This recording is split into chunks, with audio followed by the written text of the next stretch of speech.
right? This is like a new strategy. They're going upstream from the company to the funding, right?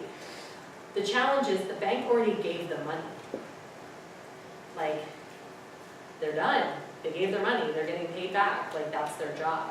So there's very little leverage a financial institution actually has once they funded a project. Like, they're done. So then the question becomes, how do activists influence before the project is done? How can activists think about like the full ecosystem of funding that goes to a company and figure out how to like interrupt that? And there are people at Columbia doing a lot of work around thinking about like what's the financial ecosystem that goes into a particular project and how do you then target that ecosystem to create change. But ethics is a big thing. I mean, there are whole groups at financial institutions that sit and talk about deals and what are the social implications of this? Are we going to get, like if something goes wrong, what's the risk we're going to face publicly and how do we want to mitigate that? Is that risk worth taking or not? It's a big piece of it. Even if you think about like Uber, right? So the Uber CEO goes, you know, off the rails and is like completely inappropriate and it's a horrible place for women to work.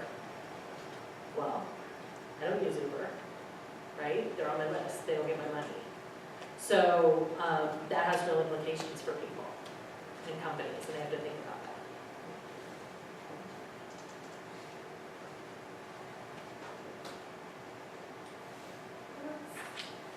Yeah.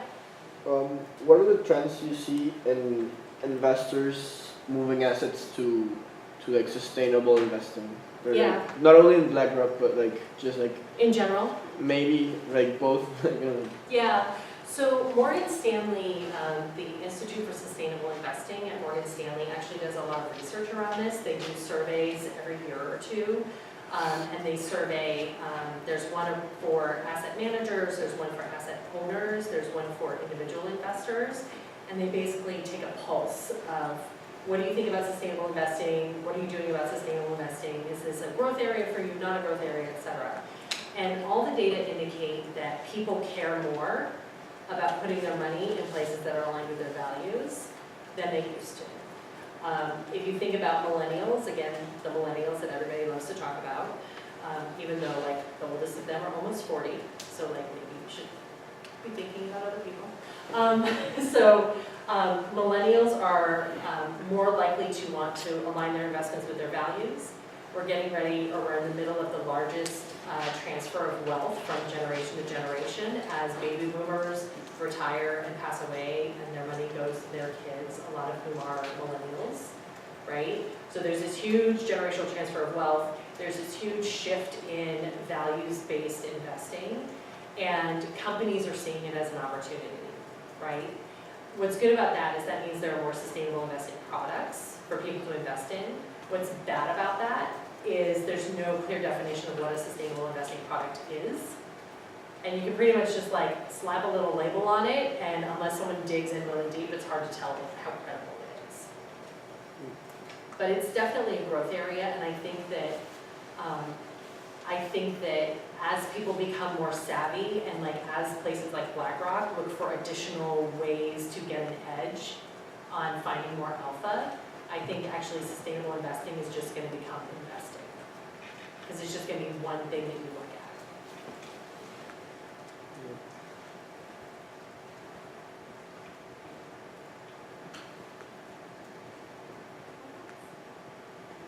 So let me ask a question.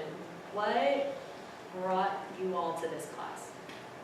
Like, what did you want to learn that made you come to this class? Like, not this class today, but like this class, sign up for this course.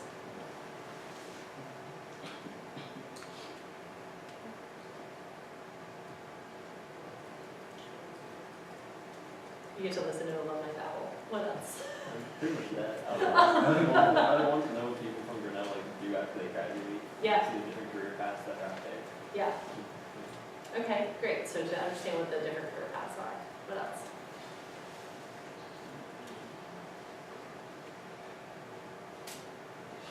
Yeah. Well, I don't know. I'm a history major, so like Awesome. I don't, I get the chance to go and like explore, but you don't necessarily like know what you're getting into until you're in it.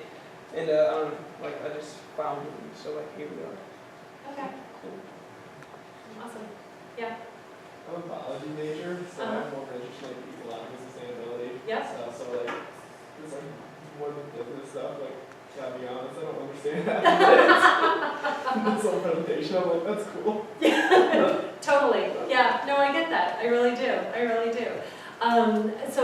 So I think we can make a link, right? Because the thing is, for ecological sustainability, right, there's some level of innovation, there's some level of creation, there's some level, like you need money to make those things happen, right? Yeah. So knowing how like a company like BlackRock thinks can help, right? Because you have like alternative investments, a big piece of that is like pre-IPO, like before a company is public, how do you get money? You can get investments through all these different places. But what might be interesting for you is if you think about like corporate sustainability, there's like a whole group of people who work in financial services firms who are environmental biologists, who sit and review the deals, right? Like, here's a thing that they're trying to do. Is this gonna work? Is it not gonna work? What's the risk? Like, they actually use that perspective to do the due diligence on projects and think about like, is this a good place to put our money? Maybe yes, maybe no. So, and then like corporate operations, like figuring out like how do we offset our greenhouse gases from our data farm? Like, that's a thing, it has to be sorted out. Just trying to make it a little bit for you. That's more what I understand. Awesome. What else? Yeah, CS major, he was interested in going into startups. awesome. And so I took this course to learn more about corporate structures and what's good or bad about like what corporates do. For example, how the leadership is structured, what things they think are good. Yeah. etc. Okay, cool. Great. What else?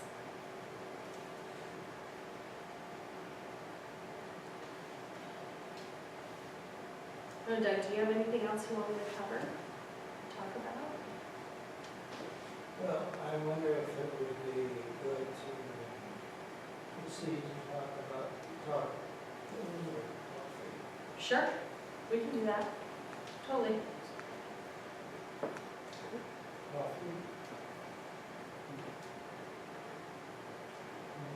The enthusiasm is abound.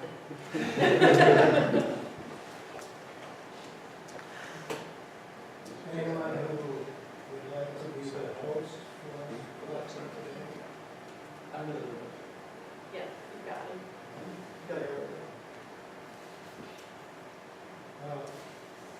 Has everyone signed the attendance sheet? I'm not, no. It seems to